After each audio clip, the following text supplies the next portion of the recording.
देशाचा विकासाच्या दिशेने प्रवास सुरू आहे। बेळगाव शहराला स्मार्ट सिटी करण्यासाठी प्रशासनाकडून प्रयत्न सुरू आहेत।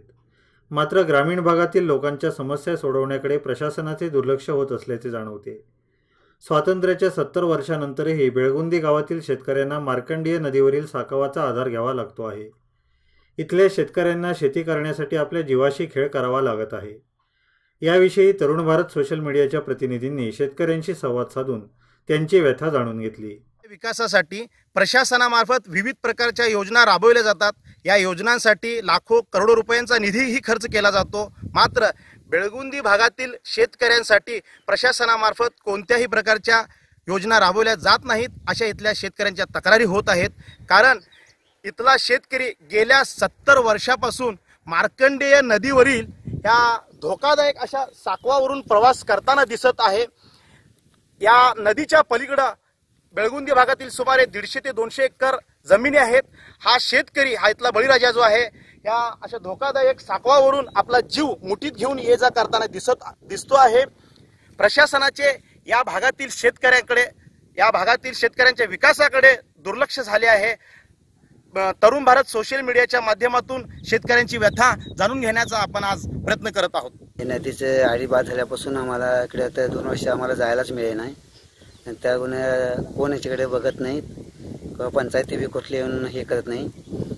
मग तुम्ही आता या शेताकडे जाताना तुम्हाला ह्या साकवावरनं जावं लागतं, तुम्हाला रोज याच्यावरून जायला पाहिजे, नाहीतर लांबून सुरू ते करासनं किंवा उसकाव करासनं जायला पाहिजे। इकडे आमची 3 एकर जमीन आहे, त्याच्यात भात, ऊस, बटाटे करतो। पण इकडे ही आडी बाद झाल्यामुळं कोण मजूर लोक कामाला यायला तयार नाहीत, त्यामुळे आमचं फार नुकसान झालं। आता 2-3 वर्षांमध्ये कमीत कमी आम्हाला 1 लाख 2 लाख रुपयाचं नुकसान झालेलं आहे। तुमची शेती ह्या नदीच्या पलीकडे आहे? पलीकडे आमची।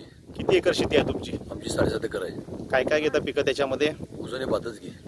मग शेतावर जायसाठी तुम्हाला कसं जावं लागतंय? ह्या बंधारा झाला, पण हा बंधारा आता 10-15 वर्षांनी बंदच पडला आहे। त्याच्यानं जायला येत नाही, काय नाही। आम्ही सरळ सोनलीवरून येतोय। मी आमच्या शेतामध्ये बाई मनशा कामगारला घेऊन गेलेलो होतो। त्यावेळी ह्या बक्कावरून येते वेळी 2 बायका ह्याच्यामध्ये पडल्यानंतर मी ओरडलो। नंतर आजूबाजूचे शेतकरी येऊन त्यांना बाहेर काढले। जुलै महिन्यात रोप लावते वेळी इकडे कोणीच येते, कारण नदी अगदी तासाबरोबर काठोकाठ वाहते।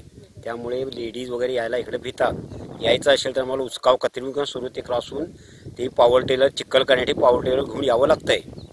मग एक गावचे प्रतिनिधी, ग्रामपंचायत मेंबर म्हणून तुम्ही या संदर्भात, या पुलाच्या संदर्भात काय प्रयत्न केला? मी पंचायतमध्ये 2 वेळा मीटिंगमध्ये बोललो मी, आणि असंच ह्या अडीच का एक शासनाने पंचायतमधला एक ठराव करूया। आणि ज्यावेळी ह्या अडीच इतका गंभीर परिस्थिती आहे, चालता पण येत नाही आणि ह्या 12 महिने नदीला पाणी असतंय।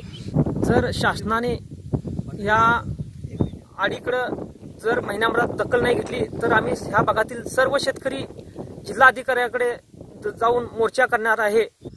शेतकऱ्यांच्या चांगल्या 3 वेळा पीक येणाऱ्या जमिनी, पिकाऊ जमिनी रिंग रोडसाठी बळकावत आहे। त्याच्यापासून शेतकरी देशोधडीला लागणार आहे। आणि ह्या जाण्या येण्यासाठी जे सोयी आहेत, ह्या सोयी सरकार करत नाही। त्याच्यापासून शेतकऱ्यांची फार कुचंबना होत आहे। आणि रिंग रोडसाठी सगळ्यांची, आता माझी जवळजवळ 1.5-2 एकर जमीन जाणार आहे त्याच्यात। नदीच्या पलीकडे बेळगुंदी गावातील सुमारे 150 ते 200 एकर शेती आहे। उसगाव रोड व सुरुती मार्गाने शिवाराकडे ये जा करण्यासाठी 12 ते 15 किलोमीटरचे अंतर अधिक होते। यामुळे शेतकऱ्यांचा अर्धा दिवस शेतावर येण्यासाठी व जाण्यासाठी खर्च होतो आहे। त्यामुळे बहुतांशी शेतकरी साकवावरून ये जा करतात। 70 वर्षापूर्वी ग्रामस्थांनी लोकवर्गणीतून लोखंडी पाईप घालून मार्कंडेय नदीवर साकवा बांधला होता। आजही याच साकवावरून मार्ग काढावा लागत आहे। सध्या साकव धोकादायक बनला असला तरी आपल्या शेताकडे जाण्यासाठी इथल्या बळीराजाला दुसरा पर्याय नाही।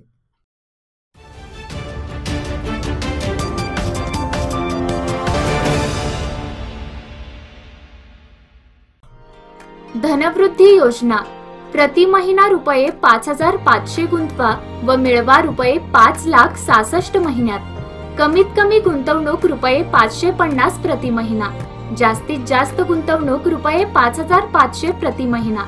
गुंतवणूक फक्त रुपये 550च्या पटीत। Lokmanya multipurpose cooperative society limited, www.lokmanyasociety.org.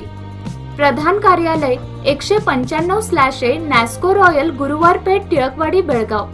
Phone number 0831-240-7078. क्षेत्रीय कार्यालय बेळगाव, पुणे, मुंबई, दिल्ली, रत्नागिरी, सावंतवाडी, कोल्हापूर, गोवा, नाशिक, सांगली. सबस्क्राईब करा Tarun Bharat daily Belgaum news channel आणि ताज्या घडामोडी पाहण्यासाठी बेल आयकॉनवर क्लिक करा.